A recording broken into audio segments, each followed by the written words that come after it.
Hi hello കൂട്ടുകാരെ, ഞാനിന്ന് നല്ലൊരു രസം, എൻ്റെ മുത്തിയമ്മയുടെ രസം എങ്ങനെയാണ് ഉണ്ടാക്കണമെന്നുള്ളതാണ് കാണിക്കുന്നത്. പഴയ മോഡലാണ്, പല കാര്യങ്ങളും ചേർത്തണില്ല.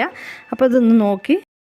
തക്കാളി, ഇത് ഒരു ചെറിയ നെല്ലിക്കൻ്റെ അളവിൽ പുളി, പിന്നെന്താണ്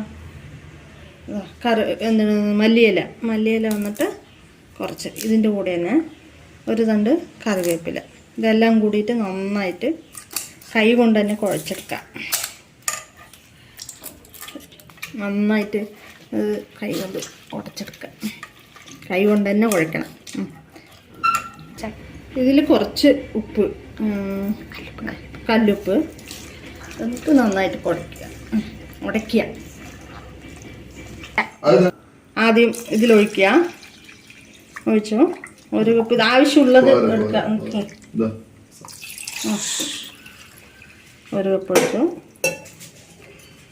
രണ്ടാമത്തെ കപ്പ്. ഇനി വെള്ളം ചേർക്കാണ്ട് ഇത് താളിക്കാനാണ്. ഒരു സ്പൂണ് ജീരകം, ഒരു സ്പൂണ് കുരുമുളക്, ഒരു സ്പൂൺ, 1.5 സ്പൂൺ. ഇത് ഇത്തിരി കുരുമുളക് കൂടുതലിട്ട ജലദോഷത്തിന് നല്ലതാണ്, അപ്പോൾ 1.5 സ്പൂണ്.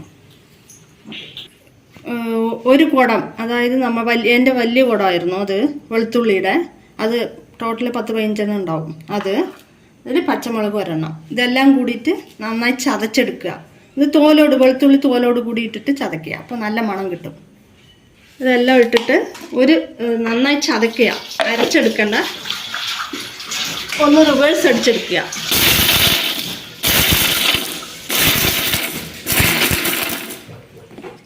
ഇതാണ്ട ചതച്ച് വന്നില്ലേ, ഒന്നുകൂടി ചതയ്ക്കണം.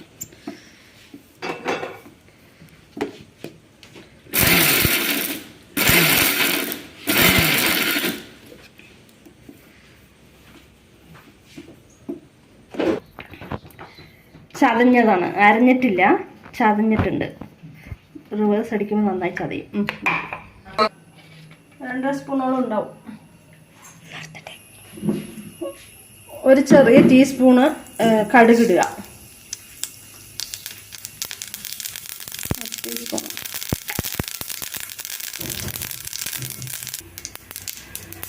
ഉലുവ 2-3 മണി ഉലുവ ഇടുക. എന്നിട്ട് ഒരു വറമുളക് ഒരു 4 വറമുളക്. എരിവിന് ഇതാണുള്ളത്. ഇത് പച്ചമുളക് ഇടും. കായപ്പൊടിയാൻ ചേർക്കണം. 1 ടീസ്പൂണിൻ്റെ അളവിന് ആവശ്യമുള്ളതിന് ഇടുക. എന്നിട്ട് ഈ ചതച്ച മുളകും വെളുത്തുള്ളിയും കൂടിയുള്ളത് ഇട്ട് ചേർക്കുക.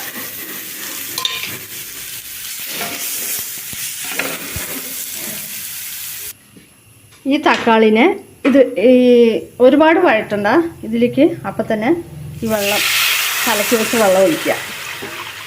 ഇനി അത് അധികം വെള്ളം ഒഴിക്കേണ്ട, ഉപ്പ് ഇടണ്ട. ഉപ്പൊക്കെ ഇത്തിരി കൂടുതലിട്ടാൽ ഇതിനെല്ലാം കറക്റ്റായിരിക്കും.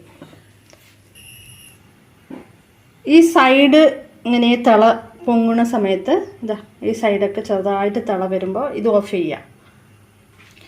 ഈ വന്നതും ഇനി തിളയ്ക്കാൻ വിടാൻ പാടില്ല. ഇത് കറക്റ്റ് അപ്പോൾ ഓഫാക്കിയിട്ടുണ്ട്. ഇതങ്ങനെ എടുത്ത് ഒഴിക്കുക.